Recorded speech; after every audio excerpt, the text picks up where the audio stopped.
తెలంగాణ ముఖ్యమంత్రి పేరు మర్చిపోవుడు జర్రంత తక్కువైంది. స్టేజీల మీదనైనా ప్రెస్ మీట్లనైనా రేవంత్ రెడ్డి పేరు మరీ గుర్తు పెట్టుకొని చెప్తున్నారు. మరి మళ్ళా ఏమైందో ఏం పాడు. సీఎం రేవంత్ రెడ్డికి చాలా దగ్గర మనిషి పేరు మర్చిపోయిండు. ఆయన ఎవలో ఏమన్నాడో ఇనుర్రి. గౌరవనీయులు రాహుల్ గాంధీ గారు ఇచ్చిన ఆదేశాన్ని పాటించి రాష్ట్ర ప్రభుత్వం, రాష్ట్ర ముఖ్యమంత్రి వర్యులు ఉత్తమ్ కుమార్ రెడ్డి గారు, అదే విధంగా గౌరవనీయులు ఉప ముఖ్యమంత్రి వర్యులు భట్టి విక్రమార్క గారు ఇన్నరా గౌరవనీయులు రాష్ట్ర ముఖ్యమంత్రి వర్యులు ఉత్తమ్ కుమార్ రెడ్డి అట.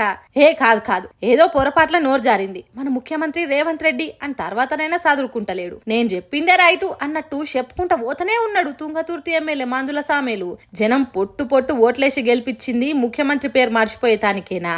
కనీసం ముఖ్యమంత్రి ఎవరో తెలియని ఎమ్మెల్యేవు నువ్వేం ప్రజాప్రతినిధివి అన్నట్టు మాట్లాడుకుంటున్నారట అక్కడి పబ్లిక్. మరి రేవంత్ రెడ్డి కాకుండా ఉత్తమ్ కుమార్ రెడ్డి ముఖ్యమంత్రిగా ఉంటేనే మంచిగుండు. రేవంత్ రెడ్డి కాంగ్రెస్ పార్టీ పాలన అంటే గింత ఘోరంగా ఉంటదా అన్నట్టు చేస్తున్నాడు. అదే ఉత్తమ్ కుమార్ రెడ్డి అయితే అట్లా కాకుండా చేసేటోడు అనేది మందుల సామెల మనసులు ఉన్నట్టున్నది. అందుకే కావచ్చు పేరు తప్పు చెప్పినా దాన్ని గుర్తించకుండా మాటను వెనుకకు తీసుకోకుండా అట్లనే మాట్లాడుతున్నాడు. ఏంది కావచ్చు మరి? రేవంత్ రెడ్డి సీఎం ఉండు కాంగ్రెస్ పార్టీలకు ఇష్టం లేక కావాలనే పేరు మర్చిపోతున్నారా, లేకపోతే పొరపాట్లు మర్చిపోతున్నారా అనేది తెలుస్తలేదు. గానీ ఇప్పటికే యాంకర్లు మర్చిపోయినరు, సినిమా హీరోలు మర్చిపోయినరు, సొంత పార్టీ మంత్రులు మర్చిపోయినరు. వాళ్ళు కూడా జాలదన్నట్టు పార్టీ ఎమ్మెల్యేలు కూడా మర్చిపోతున్నారు. అంటే రేవంత్ రెడ్డి పతారా ఢిల్లీలోనే కాదు తెలంగాణ గల్లీలో కూడా లేకుండా పోతున్నది అని అంటుర్రు మందుల సామెల మాటలిన్న తెలంగాణ జనాలు. ఇప్పుడు